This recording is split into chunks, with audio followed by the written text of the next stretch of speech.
Խնդիրը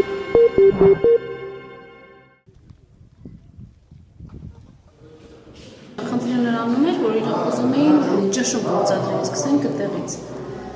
Եկել է Կարեն Տոնյան ոման անունով ինչ-որ մեկը, ասում է, որ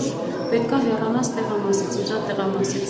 Հարցնում ենք ինչու համար, ասում է, քարոզը արշավա շապիկը հակել ես, ասում եմ, ես չգիտեմ, եթե փոխվի, ինչ-որ մի բան փոխվելու է, եթե հանեցի։ Պատասխան չունեին կողմից դա։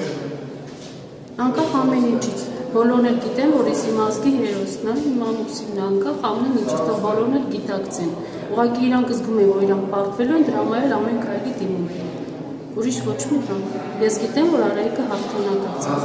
Իսկ ինչ եղավ հետո, պահանջում էր հանել վերնաշապիկ։ Հա, պահանջում էր հանել վերնաշապիկ, ես էլ ասում եմ, բեր օրենքում այնպիսի մի կետ, որ ես իրավունք չունեմ այս շապիկը հագնելու եւ հասկացա վստահված անձես դու, լիազոր անձն ես։ Ասում եմ հասկանում եմ, բայց ես իր կինն եմ, չէ՞, ու ես իրավունք ունեմ հագնելու այս շապիկը։ Ոչ մեկ ինձ չպետք է ասի, որ հանեմ այս շապիկը, ու չեմ հանել։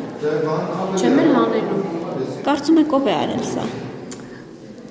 Չգիտեմ, ինձ թվում է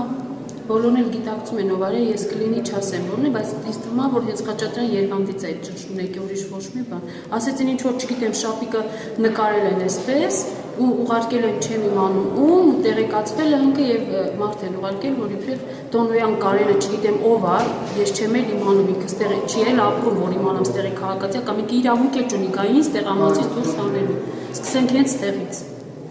Ու իրավունք էլ չունի, ինք ես ամբողջ դրա տեղամասում գա ինձ դուրս հրավիրի, ասի դուրս արի դու տեղամասից։